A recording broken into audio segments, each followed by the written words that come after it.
Gas ಸಮಸ್ಯೆಯಿಂದಾಗಿ ದೇಶದಲ್ಲಿ ವಿವಿಧ ರೀತಿಯ ಸಮಸ್ಯೆಗಳು ಸೃಷ್ಟಿಯಾಗಿದೆ ಗ್ಯಾಸ್ ಸಿಗದ ಕಾರಣಕ್ಕಾಗಿ. ಆದರೆ ಉಡುಪಿಯಲ್ಲಿ ಈ ಗ್ಯಾಸ್ ಸಮಸ್ಯೆಯೇ ವ್ಯಕ್ತಿಯೊಬ್ಬರ ಜೀವವನ್ನು ಕಾಪಾಡಿದೆ. ಇಂಟ್ರೆಸ್ಟಿಂಗ್ ಸುದ್ದಿ ಇದು. ಸಿಲಿಂಡರ್ ಸಮಸ್ಯೆಯೇ ವ್ಯಕ್ತಿಯ ಜೀವವನ್ನು ಉಳಿಸಿರೋದು. ಅಪರೂಪದ ಘಟನೆಗೆ ಉಡುಪಿ ಸಾಕ್ಷಿಯಾಗಿದೆ. ವ್ಯಕ್ತಿಯೊಬ್ಬರು ಬಾವಿಗೆ ಬಿದ್ದಿದ್ರು. ವೃದ್ಧ. ಅವರು ಬದುಕುಳಿಯೋದಕ್ಕೆ ಕಾರಣ ಆಗಿದ್ದು ಸಿಲಿಂಡರ್. ಅವರು ಸಿಲಿಂಡರ್ ಬುಕ್ ಮಾಡಿದ್ರಂತೆ. ಈ ಅವಧಿಯಲ್ಲಿ ಅವರು ಬಾವಿಗೆ ಬಿದ್ದಿದ್ದಾರೆ. ಸಿಲಿಂಡರ್ ಬುಕ್ ಮಾಡಿದ ನಂತರ ತೋಟಕ್ಕೆ ಹೋದವರು ಬಾವಿಗೆ ಬಿದ್ದಿದ್ದಾರೆ. ಅವ್ರ ಮನೇಲಿ ಯಾರೂ ಇರಲಿಲ್ಲ, ವೃದ್ಧ ಒಬ್ಬರೇ ಇದ್ದಿದ್ದು. ಅವ್ರು ಹೇಳ್ತಾರೆ 3 ದಿನದಿಂದ ನಾನು ಬಾವಿಯಲ್ಲಿದ್ದೆ ಅಂತ. ಆದರೆ ಅವರಿಗೆ ಒಂದು ಮರವಿನ ಕಾಯಿಲೆ ಇದೆಯಂತೆ. ಆದರೆ ಬಾವಿಯಲ್ಲಿ ಇದ್ದಿದ್ದು ಹೌದು.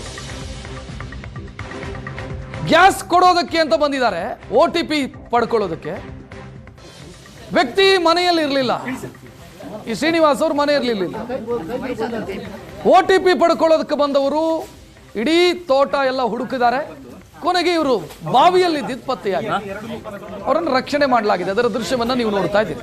ಶ್ರೀನಿವಾಸ ಆಚಾರ್ಯ ಅಂತ ಒಬ್ಬರೇ ಇರ್ತಿದ್ರು ಮನೆಯಲ್ಲಿ, ತೋಟದ ಮನೆ. ಇವರು ಬಾವಿಗೆ ಬೀಳೋದಕ್ಕಿಂತ ಮೊದಲು ಗ್ಯಾಸ್ ಬುಕ್ ಮಾಡಿದ್ರು. ಆ ನಂತರ ಬಾವಿಗೆ ಬಿದ್ದಿದ್ದಾರೆ ಇವರು. ಅವರ ಪ್ರಕಾರ 3 ದಿನ ಬಾವಿಯೊಳಗಿದ್ರು. ಆದ್ರೆ ವೃದ್ಧರು, ಅವರಿಗೆ ಮರವಿನ ಸಮಸ್ಯೆ ಇದೆ. ಅವ್ರು ಹೇಳ್ಕೊಳ್ತಿದ್ದಾರೆ 3 ದಿನ ಇದ್ದೆ ನಾನು ಬಾವಿಯಲ್ಲಿ. ಬಾವಿಯಲ್ಲಿ ಇದ್ರು ಅನ್ನೋದಕ್ಕೆ ವಿಡಿಯೋ ನೋಡ್ತಾ ಇದ್ದೀರಿ. OTP ಪಡ್ಕೊಳ್ಳೋಕೆ ಬಂದವರು ಇವರನ್ನ ರಕ್ಷಣೆ ಮಾಡಿದ್ದಾರೆ. ತುಂಬಿದ ಸಿಲಿಂಡರ್ ನೀಡೋದಕ್ಕೆ ಬಂದಿದ್ರು. ಇವ್ರು ಬುಕ್ ಮಾಡಿದಂತ ಸಿಲಿಂಡರ್ ಡೆಲಿವರಿ ಕೊಡೋದಕ್ಕೆ ಬಂದಿದ್ರು. ಹುಡುಕಾಡಿದ್ದಾರೆ ಗ್ಯಾಸ್ ಏಜೆನ್ಸಿ ಸಿಬ್ಬಂದಿ ಮತ್ತು ಸ್ಥಳೀಯರು ಸೇರಿಕೊಂಡು. ಹುಡುಕದಾಗ ಬಾವಿಯಲ್ಲಿ ಶ್ರೀನಿವಾಸ್ ಅವರು ಇದ್ರು. ಕೂಡಲೇ ಅಗ್ನಿಶಾಮಕ ಸಿಬ್ಬಂದಿ ಸ್ಥಳಕ್ಕೆ ಬರ್ತಾರೆ, ಅವರನ್ನು ರಕ್ಷಣೆ ಮಾಡ್ತಾರೆ. ಆಸ್ಪತ್ರೆಯಲ್ಲಿದ್ದಾರೆ ಶ್ರೀನಿವಾಸ್ ಅವರು. ನೋಡ್ತಾ ಇದ್ದೀರಿ. ಕೊಡವೂರು ಸಮೀಪ, ಉಡುಪಿಯ ಕೊಡವೂರು ಸಮೀಪ ನಡೆದಿರುವಂತ ಘಟನೆ ಇದು.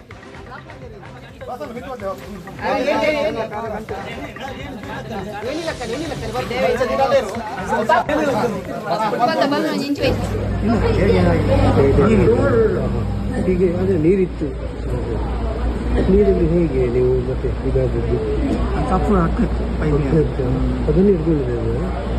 ನೀವು ಯಾಕೆ ಎಣಿಕೆದ್ದು ಬಾವಿ ಅದು ಪೈಪು ಎಲ್ಲಿ ಕಟ್ಟಿಕೊಳ್ಳೋ ಪೈಪು ಜಾರಿತ ಒಂದು ಕಾಲು ಬಲ. ಶ್ರೀನಿವಾಸ್ ಆಚಾರ್ಯ ಅನ್ನುವರು ಕಳೆದ 3 ದಿನ ತನ್ನ ಬಾವಿಯಲ್ಲಿ ನೇತಾಡಿ ತನ್ನ ಜೀವವನ್ನು ಉಳಿದುಕೊಂಡು ಅಂತ ಮಾಡಿದ್ದಾರೆ ಅನ್ನುವಂಥ ಘಟನೆ. ಕಳೆದ 3 ದಿನ ಒಂದು ಬಾವಿಯಲ್ಲಿ ನೇತಾಡಿರುವಂಥ ಘಟನೆ, ದುರ್ಘಟನೆ, ತುಂಬ ಬೇಸರದ ಸಂಗತಿ ನಮ್ಮ ಗ್ರಾಮದಲ್ಲಿ ನಡೆದಿದೆ. 62 ವರ್ಷದ ವಯಸ್ಸಿನವರು ಅಂದಾಜು.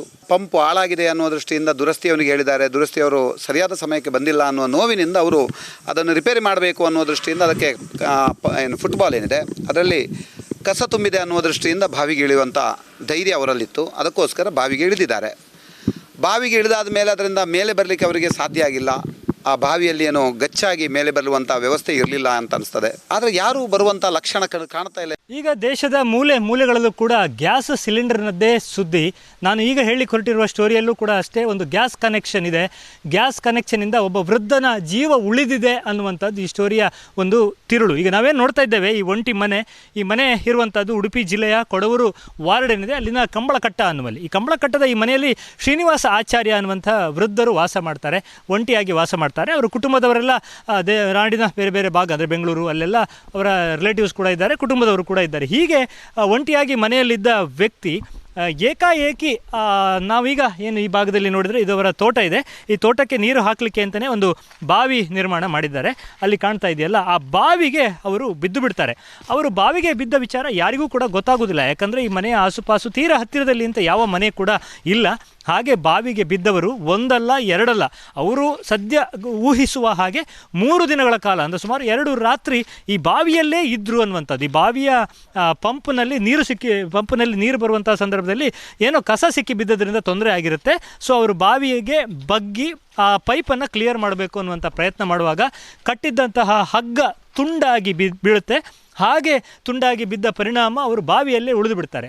ಆ ಬಾವಿಯಲ್ಲಿ ಏನು ಪೈಪ್ ನಮ್ಗೆ ಕಾಣಿಸ್ತಾ ಇದೆಯಲ್ಲ, ಆ ಪೈಪನ್ನು ಇಟ್ಟುಕೊಂಡು ಜೀವ ಉಳಿಸಿಕೊಂಡು 2 ರಾತ್ರಿ ಬಹುತೇಕ 3 ದಿನಗಳ ಕಾಲ ಕಳೆದಿದ್ದಾರೆ ಅಂತೇಳಿ ಹೇಳಲಾಗ್ತಾ ಇದೆ. ಬಳಿಕ ಅಗ್ನಿಶಾಮಕ ದಳದವರು ಬಂದು ಅವರನ್ನು ಇಲ್ಲಿಂದ ರೆಸ್ಕ್ಯೂ ಮಾಡಿದ್ದಾರೆ. ಹಾಗಾದರೆ ಈ ಸ್ಟೋರಿಗೆ ಗ್ಯಾಸ್ ಕನೆಕ್ಷನ್ ಏನಪ್ಪ ಅಂತಂದರೆ, ಇಲ್ಲಿ ಬರಬೇಕು ಅಂತ ಗ್ಯಾಸ್ ಏಜೆನ್ಸಿಯವರು ಬಂದಾಗ ಭಟ್ರು ಇಲ್ಲಿ ಮನೇಲಿ ಇರುವುದಿಲ್ಲ, ಶ್ರೀನಿವಾಸ್ ಆಚಾರ್ಯ ಮನೇಲಿ ಇರುವುದಿಲ್ಲ. ಸೊ ವಿಚಾರಿಸಿದಾಗ ಗೊತ್ತಾಗುತ್ತೆ ಗಣೇಶ್ ಅವರಿಂದ ಅವರು ಖಾಲಿ ಸಿಲಿಂಡರ್ ತಗೊಂಡಿದ್ದಾರೆ ಅಂತೇಳಿ. ಸೊ OTP ಬೇಕಲ್ಲ, ಸೊ ಆ ದೃಷ್ಟಿಯಿಂದ ಸ್ಥಳೀಯ ನಿವಾಸಿಗಳು ಗಣೇಶ್ ಅವರನ್ನು ಸಂಪರ್ಕ ಮಾಡ್ತಾರೆ.